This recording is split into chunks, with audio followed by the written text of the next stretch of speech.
I was waiting for some of the senators nga po na matanong kayo ng iba pa sanang mga impormasyon na hindi na po alam ng tao o hindi alam ng tao. Kayo po ba, Congressman, satisfied dun sa nangyaring hearing kahapon, sa naging takbo po ng pagdinig? Kasi parang latter part na po yata kayo natanong.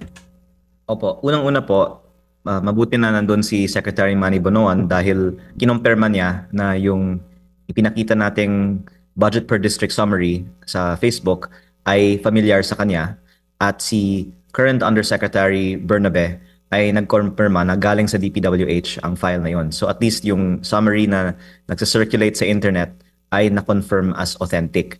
Yung laman naman ng file na mas detalyadong nagbibigay ng mga proponents ng bawat proyekto ay hindi lumabas sa hearing kahapon.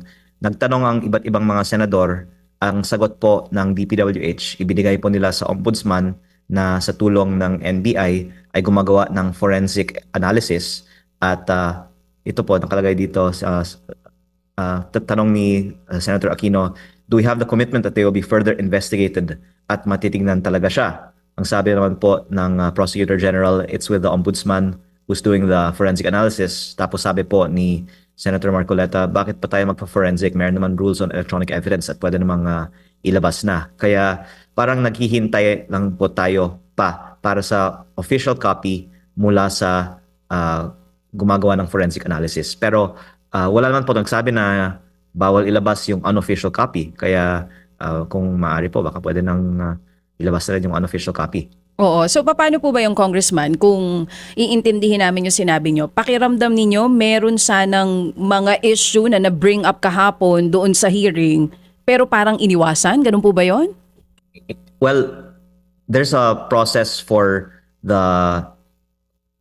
NBI to finish the forensic analysis of Yusek Cabral's computer. Kaya ang opisyal na sagot ay hintayan natin ang authentication na ginagawa ng NBI.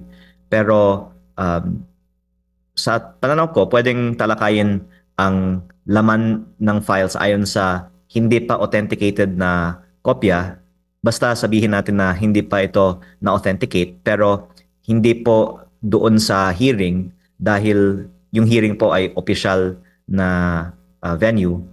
Pwede po siguro sa labas ng hearing talakayin ang unofficial copy ng dokumento. Okay, so gusto nyo po sana, Congressman, kung sakaling may pagkakataon, sana sana po yung laman mismo ng Cabral files ang natalakay kahapon na hindi nga po nangyari dahil kailangan pa nga daw po itong i-authenticate. Tama po ba? Opo. At personally, nanginayang ako dahil nandun na si Secretary Manny Bonoan at ang DPWH pero ang itinuro po ay nasa ombudsman at ginagawa daw ng forensic ng NBI kaya hindi natin pa pwedeng i-authenticate. Okay, pero so that answers the question po, Congressman, dun sa tanong ko kanina na parang pakiramdam nyo yung laman mismo ng files ang iniiwasan na matalakay kahapon. Well, I'm not sure to say iniiwasan. I'm just saying the fact na may explanation na ina-authenticate pa daw pa kasi ng NBI. Okay, so puntahan po natin yung laman ng Cabral files kasi nga po nitong nakaraan meron po kayong press con, napanood po namin yan. Ang sinasabi nyo nga po parang meron kayong hawak na ebidensya pero hindi nyo pa po ito talaga po pwedeng ilabas. Ngayon, para sa ilang tao, nagkakaroon na po ng agam-agam ngayon na parang selective yung nagiging paglabas nyo po ng information. Ano po ba daw talaga ang agenda ninyo, Congressman? Para isiwalat yung katotohanan o may iba pa po ba? For political agenda po ba yan? Bakit po hindi nyo na lang ilabas talaga kung ano po ang laman nitong Cabral files?